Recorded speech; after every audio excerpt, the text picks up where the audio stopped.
今天分享个芹菜和面粉的懒人早餐做法。饭菜一锅出，比炒菜还要香。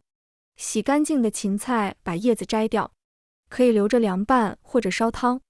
再把芹菜切碎，青红椒去籽先切成丝，再改刀切成末，放入芹菜里，一小勺五香粉、胡椒粉，适量的盐，先搅拌均匀，再加入40克淀粉、80克面粉和适量清水。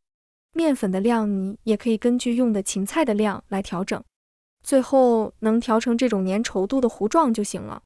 电饼铛预热刷油，油热后舀一勺面糊下锅，一勺面糊一张饼，你也可以全部倒进去烙一张大的，把它整理成一个圆形，表面撒点黑芝麻，盖上盖子，小火烙2分钟，底部金黄全部翻过来，再烙2分钟，全程大约4分钟左右。